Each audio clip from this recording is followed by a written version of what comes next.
Imagine waking up one morning to find smoke rising from cracks in your street. At first, it's easy to ignore. Maybe it's just steam. Maybe it's nothing. But over the next few years, the roads begin to split apart. Trees start dying. Poisonous gases seep into people's basements. The ground beneath your feet becomes hot enough to melt snow in the middle of winter. Then, without warning, the earth opens. A 12-year-old boy falls into a sinkhole that suddenly appears beneath him. For a few terrifying seconds, he hangs above a burning underground cavern before being pulled to safety. By then, it was already too late. Today, nearly everyone has left. The streets are empty. Most of the buildings are gone. But beneath this abandoned American town, the fire is still burning. Welcome to Hidden Earth, where we uncover the world's forgotten places, incredible mysteries, and true stories that are stranger than fiction. Today, we're traveling to a small town in Pennsylvania whose greatest danger wasn't above ground, it was beneath it. Centralia, Pennsylvania wasn't supposed to become famous. Founded in the mid-1800s, it was one of many coal mining communities scattered across eastern Pennsylvania. Beneath the rolling hills lay vast deposits of anthracite coal, one of the cleanest burning forms of coal in the world. That coal created jobs, built businesses, and gave generations of families a place to call home. By the early 1960s, more than 1,000 people lived in Centralia. Children rode their bikes through quiet neighborhoods. Miners gathered before sunrise for another day underground. Churches filled on Sundays, and local diners buzzed with conversation every morning. To anyone passing through, it looked like a typical American town. That's what makes what happened next so difficult to believe. Because the disaster that changed Centralia forever didn't begin with an earthquake, it didn't begin with an explosion, and it didn't begin with some massive industrial accident. It started with a fire. In May of 1962, town officials wanted to clean up the local landfill before Memorial Day celebrations. Burning garbage was a common practice at the time. It was inexpensive, simple, and nobody expected it to become a problem. Firefighters lit the trash, assuming the flames would burn themselves out within hours. Instead, the fire found something hidden beneath the landfill, an abandoned network of coal mines. As the flames spread downward, they reached exposed coal seams that had been sitting underground for decades. Coal is essentially stored energy. Once it ignites underground, stopping it becomes incredibly difficult. Unlike a forest fire that eventually runs out of trees to burn, an underground coal fire can slowly travel through connected seams for decades, sometimes even centuries. By the time officials realized the fire had escaped into the mines, it had already disappeared beneath the surface.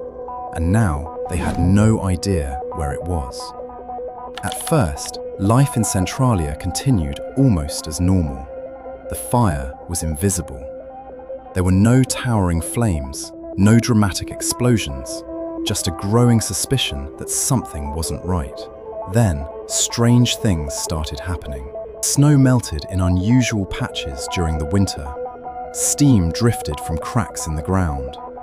Carbon monoxide and other dangerous gases began entering homes through basements. Roads buckled, sidewalks shifted.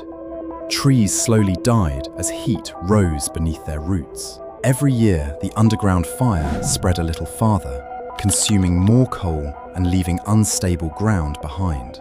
The terrifying part wasn't how fast it moved, it was how slowly. Because people can adapt to almost anything, even a town that's quietly burning beneath their feet. For nearly 20 years, residents learned to live with the warning signs. Scientists monitored the gases. Engineers searched for solutions. Officials debated expensive plans to stop the fire. But nothing worked. The fire kept moving, silently, patiently, waiting beneath the town. Then, in February of 1981, everything changed. 12-year-old Todd Domboski was playing in his grandmother's backyard when the ground suddenly gave way beneath him.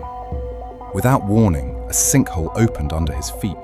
Todd fell into the smoking hole as the earth continued collapsing around him.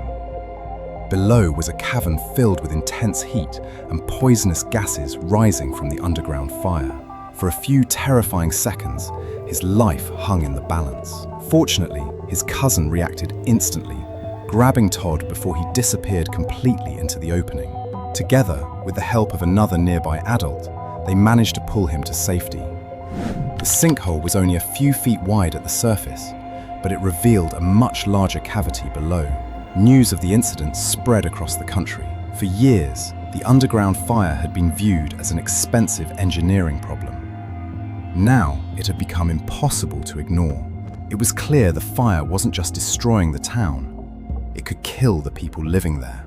Soon afterward, the federal government stepped in. After studying the situation, officials reached a difficult conclusion. The underground fire could not realistically be extinguished.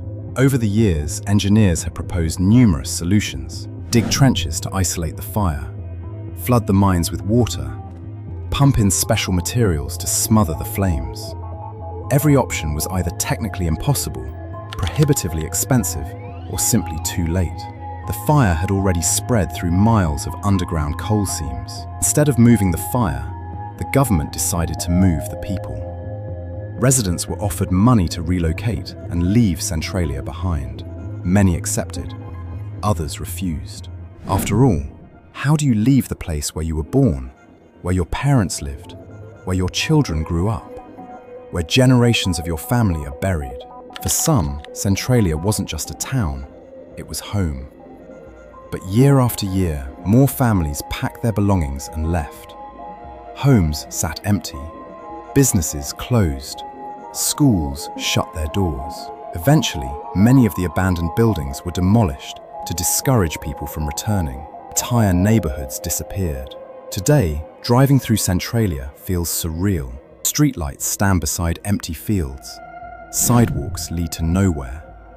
A few roads still cut through the landscape, but many have been reclaimed by trees and brush. Nature has slowly begun erasing nearly every sign that a thriving community once existed here. Only a handful of residents remain. The town's zip code has been discontinued. Its population has dwindled to almost nothing. Yet officially, Centralia still exists. So why is the fire still burning?